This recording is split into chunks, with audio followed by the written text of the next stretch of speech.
everyone. Today we're going to talk about some more trends that are on the periodic table.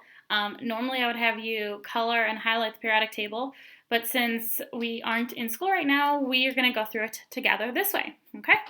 All right, let's take a look at this. All right, here we go. So some periodic table trends. So don't forget, if you have a copy of the periodic table, you can always color and label these as we go along. But if you don't, that's okay. All right, so the first trend we're going to talk about is the atomic radius. So many of you are probably familiar with the term radius from geometry or math class. Remember, radius is half the distance from the end of the circle to the inside. Okay, so it's the distance between the nucleus and the valence electron. So those far out electrons to the center of the nucleus. So what is the atomic radius? Okay, so the trend on the periodic table is going to be increase as you go from right to left, and to increase as you go down. I'm going to show you what this looks like in just a minute. And this is opposite the other two trends. So this is the oddball of the trends that's opposite the other ones, okay? So some things to think about. The strength of forces between the nucleus and the electrons. The stronger the force, the smaller the atom, because everything is held closer together. The more energy levels that you add, so every time you add a ring or every time you add electrons, you're going to increase the energy levels and you're going to get a bigger atom. So, like I said before, it's going to increase from right to left, and it increases going down. So the biggest atomic radius is going to be down here in the bottom left-hand corner with francium. The smallest is going to be over here with helium, okay? So remember, the biggest is at the bottom left for the radius, okay? So just a little picture, it increases as you go to the left, and it increases as you go down. So let's do some practice on this.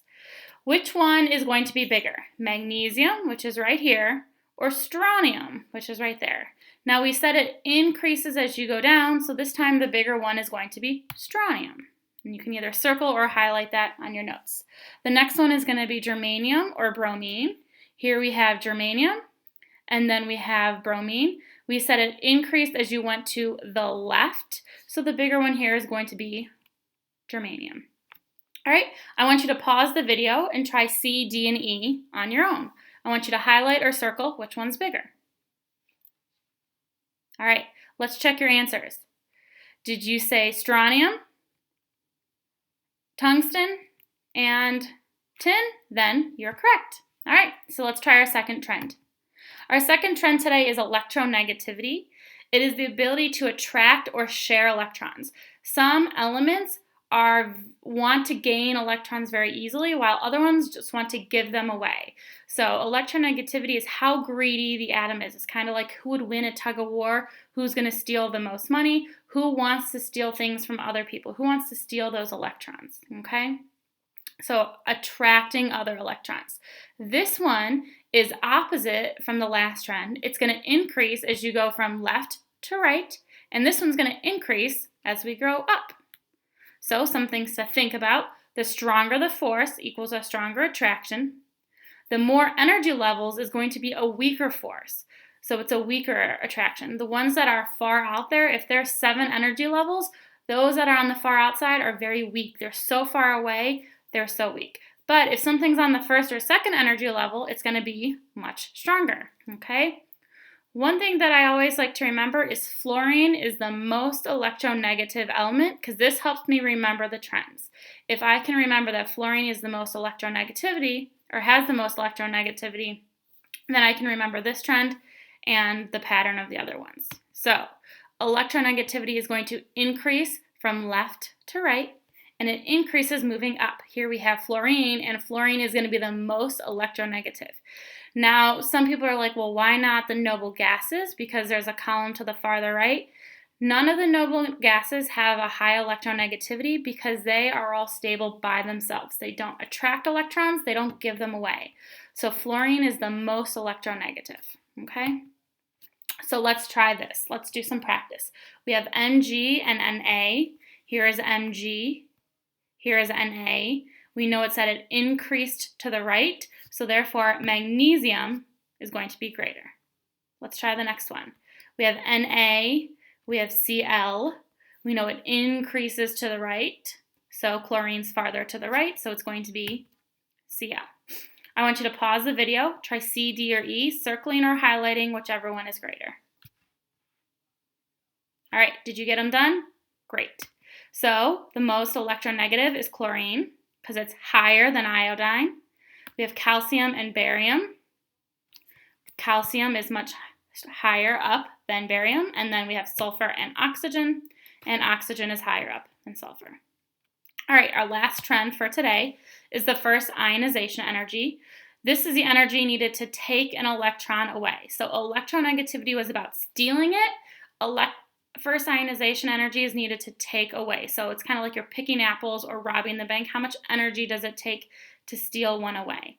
This is going to have the same trend as electronegativity. So it's going to increase from left to right, and it's going to increase as we go up. So these two follow the same. That's why I always remember that fluorine is the most electronegative, because then it helps me remember the trend. Okay, some things to think about. The high ionization energies are usually found on the right-hand side. The nonmetals are typically the ones that are stealing from other ones, and they're gaining electrons to form anions. So those are your nonmetals. The low ionization energies are typically found on the left side. Those are your metals. Those are the ones who want to give up the electrons and become positively charged. Okay, so it's kind of like which one is easier to pick, the low apples or the high apples? And if you're robbing a bank, is it easier to steal the money that's close to you or further away? Some other analogies to think about. Okay? So remember, it increases from left to right. It also increases going up the table. Okay? Perfect. So let's try these practice together. We have BE or CA. BE is right here. CA is right there. We said it increases going up, so we know it's going to be BE. We have K and Ca. K and Ca are right next to each other. It increases going to the right, so it increases going this way, so Ca is going to be higher. All right, I want you to pause the video, try C, D, and E on your own.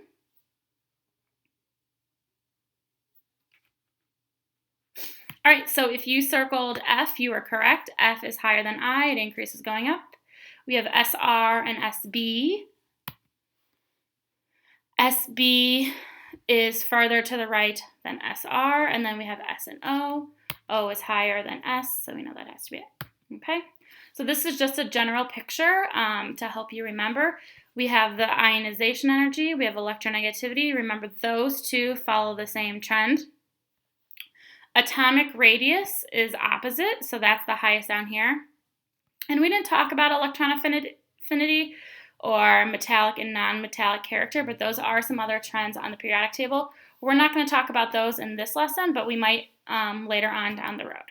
All right, so just some things to think about. Which trend is the opposite of the other two on the periodic table?